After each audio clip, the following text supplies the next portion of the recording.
Olá, galerinha da primeira série do ensino médio, ligadinha aí no Seduc em Ação.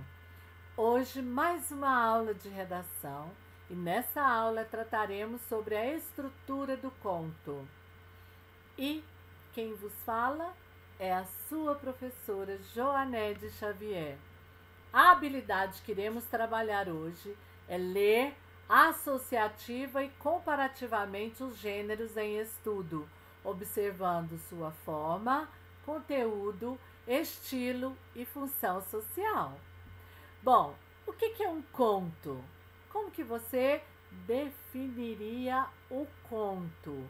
Seria ele uma tipologia narrativa muito parecido com o romance, com a novela, com a crônica? Vamos saber o que o diferencia dessas outras tipologias narrativas? Vamos lá?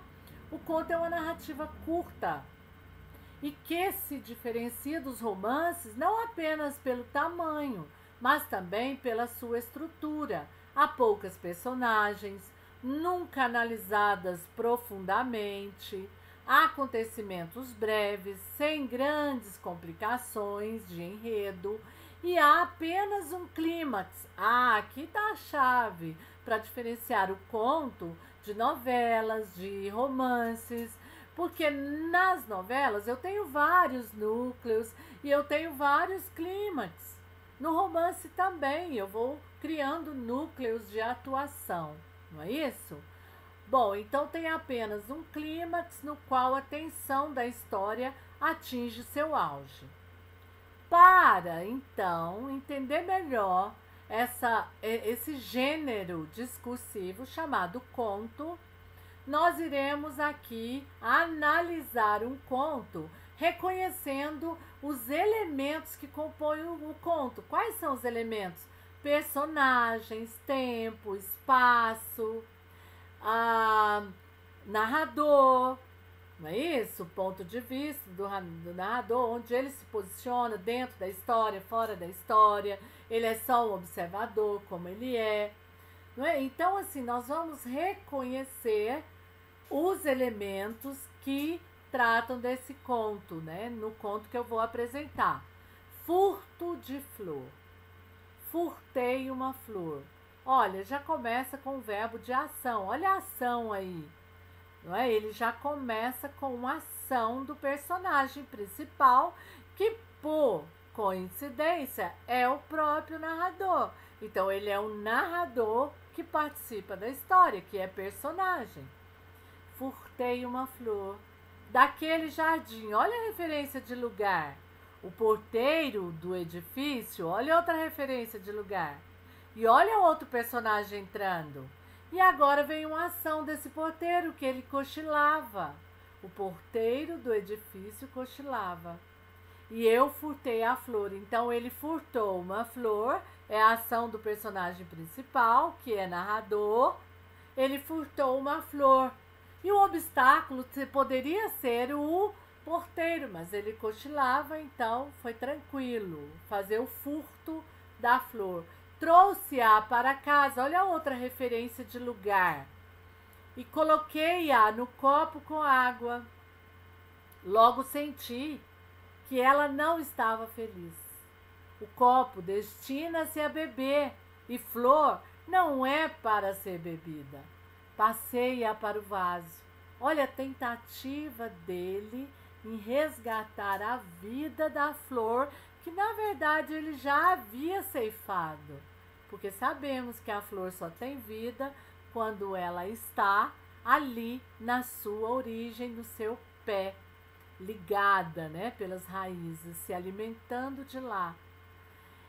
Então, ele fez tentativa, ele colocou num copo d'água, mas ele percebeu que ela continuava triste. Ele passou para o vaso e ele notou que ela me agradecia, não é? No vaso, revelando melhor sua delicada composição. Quantas novidades há numa flor se a contemplarmos bem. Sendo autor do furto, eu assumira a obrigação de conservá-la. Renovei a água do vaso, mas a flor empalidecia. Temi por sua vida, não adiantava restituí-la ao jardim, nem apelar para o médico de flores.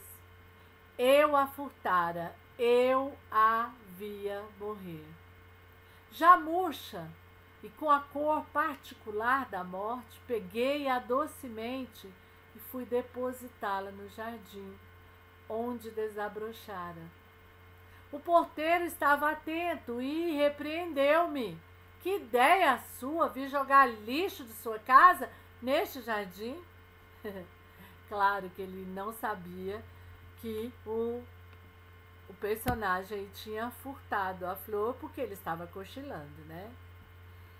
Bom, muitos teóricos discutem até hoje quais são os limites do conto. Onde termina e começa a novela, o romance. O que diferencia, por exemplo, um conto de uma crônica? Quais os aspectos que fazem dele um conto e não outro tipo de narrativa? Então a pergunta, afinal, o que é conto? E eu respondo dizendo que o conto é a forma narrativa em prosa de menor extensão no sentido estrito de tamanho. Não há aprofundamento de personagens, não há vários personagens e contém apenas um clímax. E agora eu vou convidar vocês a ler comigo só um trechinho do conto da Lígia Fagundes Telles, Venha Ver o Pôr do Sol. Ela subiu sem pressa a tortuosa ladeira. À medida que avançava, as casas iam rareando, modestas casas espalhadas sem simetria e ilhadas em terrenos baldios. No meio da rua, sem calçamento, coberta aqui e ali por um mato rasteiro, algumas crianças brincavam de roda. A débil cantiga infantil era a única nota viva na quietude da tarde. Ele a esperava encostado a uma árvore. Esguio e magro, metido num largo blusão azul marinho, cabelos crescidos e desalinhados, tinha um jeito jovial de estudante. Minha querida Raquel. Ela encarou-o séria e olhou para os próprios sapatos. Vejam que lama! Só mesmo você inventaria um encontro num lugar destes. Que ideia, Ricardo, que ideia! Tive que descer do táxi lá longe. Jamais ele chegaria aqui em cima. Ele sorriu entre malicioso e ingênuo. Jamais, não é? Pensei que viesse vestida esportivamente e agora me aparece nessa elegância? Quando você andava comigo, usava uns sapatões de 7 léguas, lembra? Foi para falar sobre isso que você me fez subir até aqui? Perguntou ela, guardando as luvas na bolsa. Tirou um cigarro. Hein? Ah, Raquel! E ele tomou-a pelo braço, rindo. Você está uma coisa de linda. E fuma agora uns cigarrinhos pilantras, azul e dourado? Juro que eu tinha que ver uma vez toda essa beleza, sentir esse perfume. Então, fiz mal? Podia ter escolhido outro lugar, não? Abrandar a voz. E que é isso aí, um cemitério? Ele voltou-se para o velho muro arruinado e indicou com o olhar o portão de ferro carcomido pela ferrugem. Cemitério abandonado, meu anjo.